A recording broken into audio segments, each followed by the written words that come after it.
welcome to Arts and Entertainment. I'm Deborah Gilbert, your host. So nice to have you. Thanks so much for being here. I hope you enjoy the show. Well, my guest today is Joyce Beauvais, and she's the artistic director and founder of the Shoreline Drama and Theater Under the Shell. And Joyce, thanks so much for being here today. Oh, I'm so excited. It's terrific. I'm so glad you made it to the station. Thank you for coming. Me too.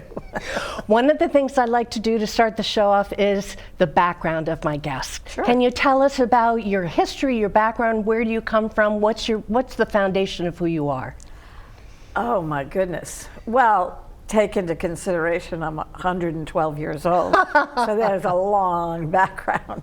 But I knew I loved the theater. I basically was born in a trunk, although my mother might disagree. But I started very, very young doing TV commercials and morphed into theater programs in Boston, well, Belmont, Massachusetts, but I did theater in Boston. And then I started at Tufts Arena Theater in the Children's Professional Theater. And then I started doing summer stock, equity stock, all over the country from then on. And I got my equity card when I was 15. And I lived in New York City for 29 years as an actor. I worked all over the country in more than 200 productions as a principal player. My specialty is comedy. It's much harder for me to do drama. I was also a producer and a director, off and on Broadway. And to pay what actors call their day job, I was a food stylist with the top food styling company in New York. So I spent many hours, because it paid well, making McDonald's and Burger King French fries look beautiful, doing cereal. I was known as the cereal lady in that world. You have to pick through every single flake in a box so that every time they do a shot, the beauty shot, every flake is perfect. And there's a lot of, like, you have to use the product, but they don't care what you do to it. So we branded the burgers in Burger King so that they wouldn't shrink up to the size they actually are. So we branded grill marks on them, and did lots of cheese pulls. That's a famous thing. And the Cool Whip dollop, I was one of the food stylists that did that a lot. And that's where you just have to make it stand up like it's magically a dollop. Many, many, many, many, many jobs, films, print, and a lot of commercials doing that. And maybe 1,000 other things in the course of my life in New York City. I bought a theater. While I was a food stylist, I had to go up to Dobbs Ferry, just outside of the city, to do a Hamilton Beach shoot with Mickey Rooney. And I took the train because it's just a straight shot for like 20 minutes. And while I was sitting in the train station to go back to the city, I was just looking at the different real estate pamphlets and the beautiful movie theater, that old movie theater. We found so many old posters of actors of long ago, and it had the big dome, and it had several storefronts attached to it. And I went back to the city and did some fundraising and brought finance to it, and we bought the theater. And there's a very famous restaurateur, at least in my time, Buzzy O'Keefe, who has a River Cafe and the Waterfront Cafe in New York City, or whatever it's called now, I don't remember. And he wanted to build a restaurant right on the river. And we both had to get approvals through the board. And they just kept coming up with one reason after another why we couldn't. And we'd conquer that reason and say, here, we found a solution. And finally, they just denied our claim, our process. It was designed, it was beautiful, it was going to operate 24/7. We'd have a cabaret on the rooftop for after theater, classes for the community on our days off. On Monday, on the dark day, there'd be a dance for the community, just many, many things. And it turns out that, and we didn't know why, it was right on their main street, which is called Cedar Street there. There wasn't a store open, but at night, there'd be a ton of cars. And we could never figure it out, and nobody really knew. And it turns out that these storefronts, their basements, were used for gambling. And some of the people on the village board were into that operation. And so Buzzy O'Keefe didn't get his approval, I didn't get my approval. So I said, okay, I'll take that and move that to New York City, because at least I just have to pay off the city. There's a price. There's not secret underground gambling things going on. And I found a building on the corner of 10th Avenue and 56th Street, corner building, 4 stories. And it was, at the time, a steak restaurant. It had a ton of history. It was a speakeasy in the 20s. And then at some point, it was a funeral parlor. And it had a basement kitchen and a dumbwaiter, and I guess that had something to do with a funeral parlor. And then we had a kitchen on the 2nd floor. And I opened a Joyce Beauvais restaurant and cabaret. And we hired and were entertained by wonderful jazz artists on the 2nd floor with white tables and candlelight and gourmet food. And on the 1st floor, the pub was lunchtime for all of CBS. It was right around the corner. So we had all of the CBS anchors, and we even were interviewed by Morley Safer for About Us, and one of our artists that we were having. And that was a great adventure. That was a terrific adventure. And that lasted 5 years.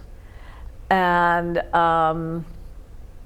pretty soon after that, a couple of years after that, I moved. But that was 29 years of... So you've been in Connecticut ever since? No.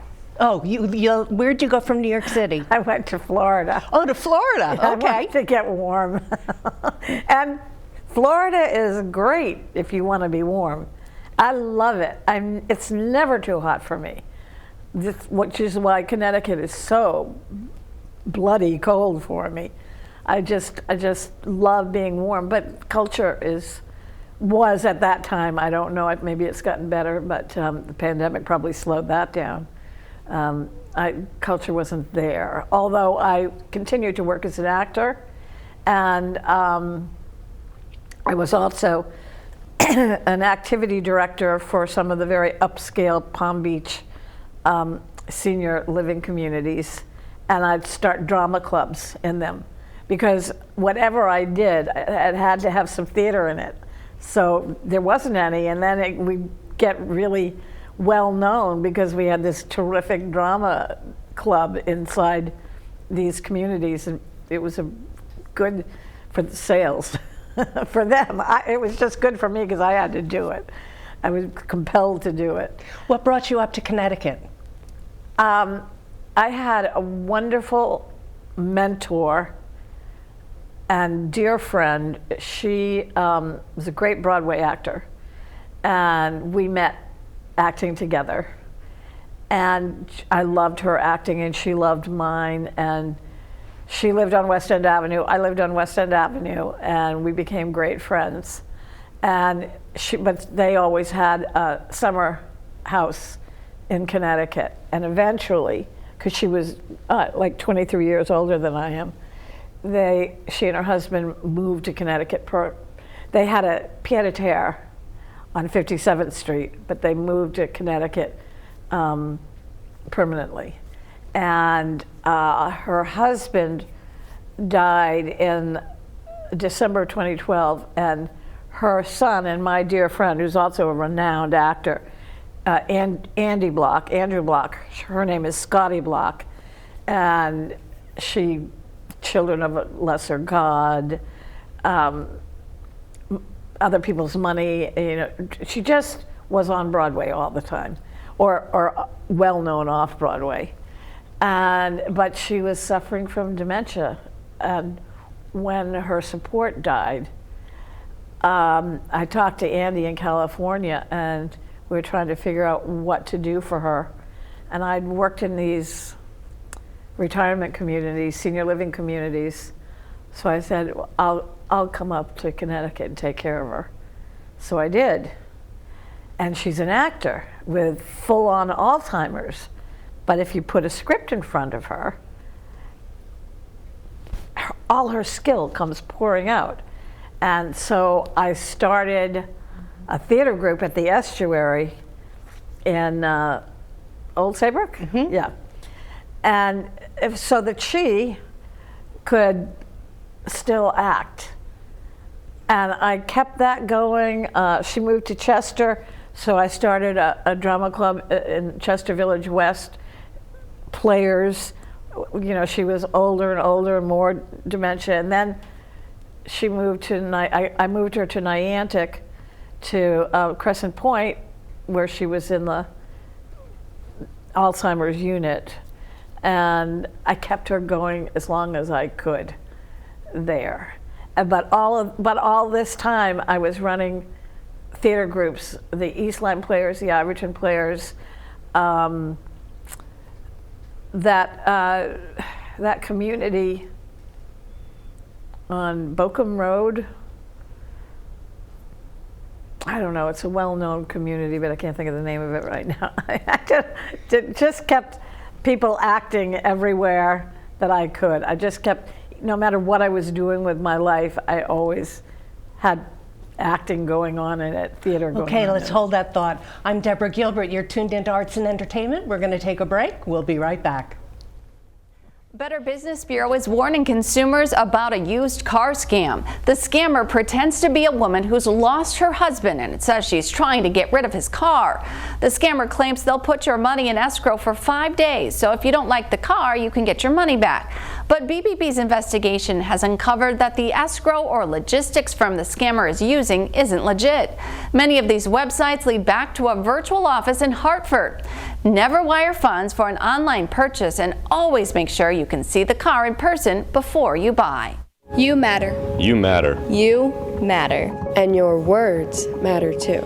Your words matter. What you say in the hallways at school or in the student section at a game matters. Words can be hurtful. Words can be offensive. Words can leave scars. Words can also inspire. Support and uplift. You and your words. Are they both important? As a matter of fact, yes.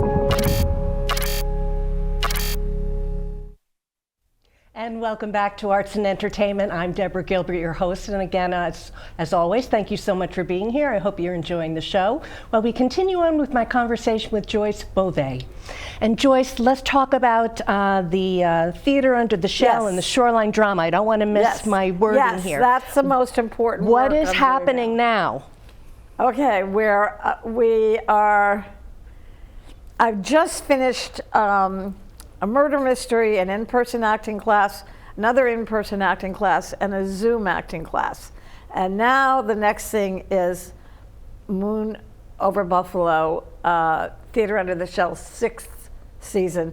We didn't have to miss a season for the pandemic because it's an outside space and the audience sits outside on this beautiful bluff, McCook's Point Park, overlooking Long Island Sound.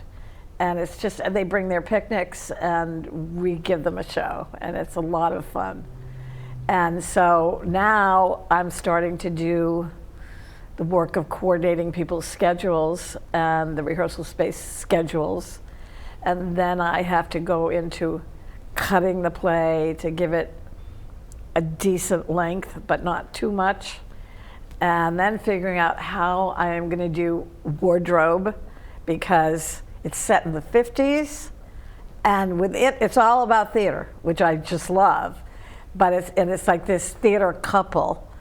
And they're doing repertory theater in Buffalo. And it opens with all the actors in a fight, a sword fight and so forth, doing Cyrano de Bergerac. So I have to get Cyrano costumes. And there was a wonderful costume place in Guilford, but we're not really budgeted for that. So we have to figure out.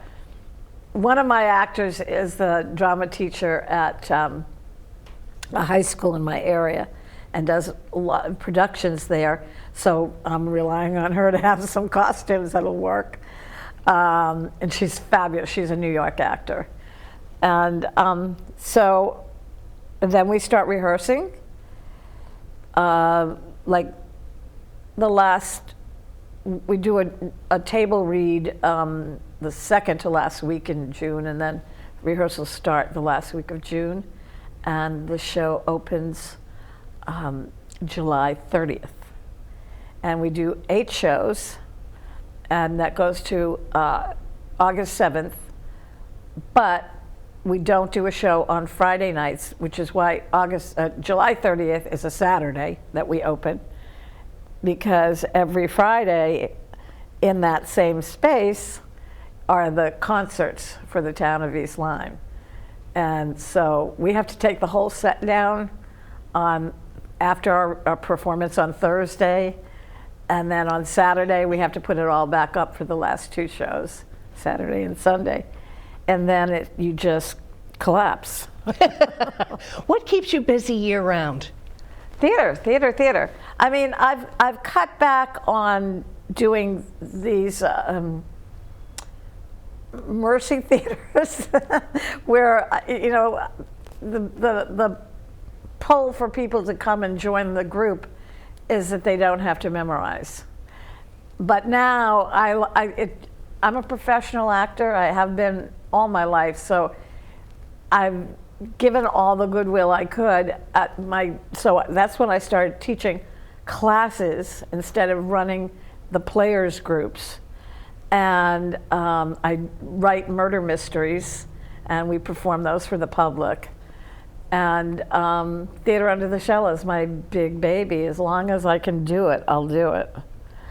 What does the future look like? We're in 2022 right now, 23, 24, 25. What are some of your thoughts of accomplishments? What would you like to do?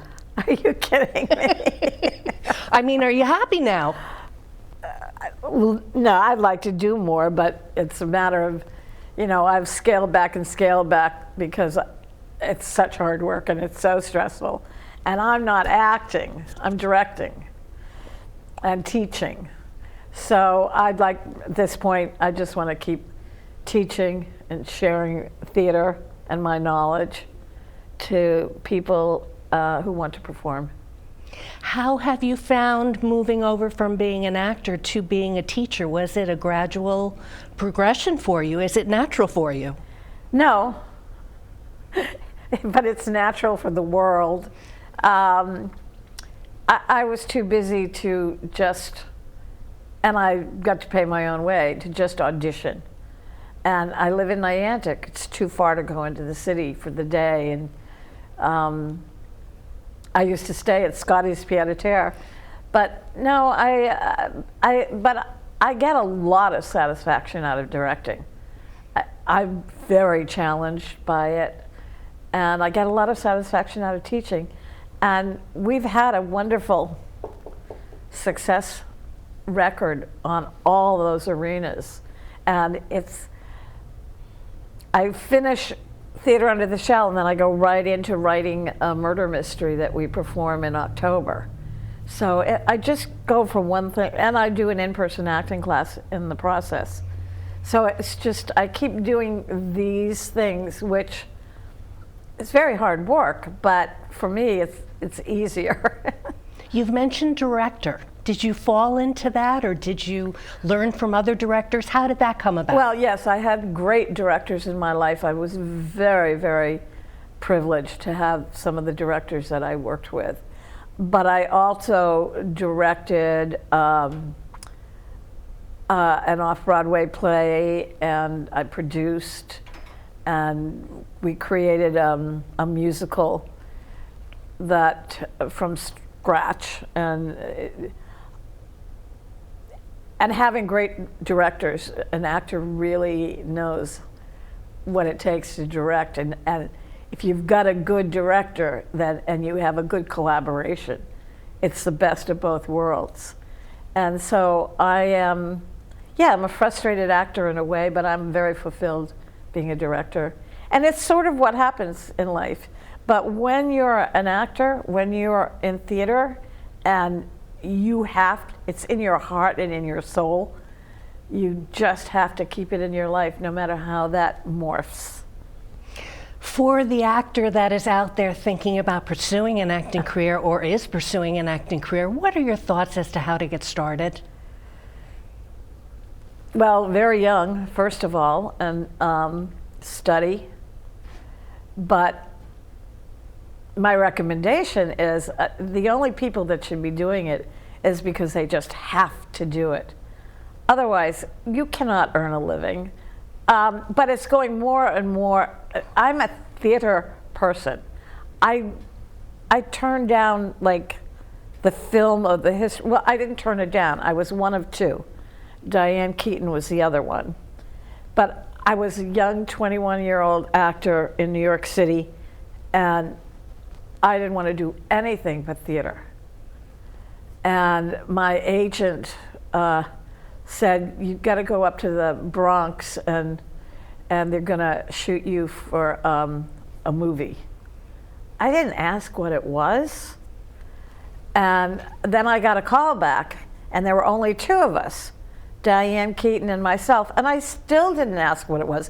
I was so innocent in those days, and theater. I went to the Boston Conservatory of Music as a theater major, just theater. And if I had cared to even ask what it was, or to try, because I got called back, which turns out from hundreds of people all over the country to between two people, the movie was The Godfather.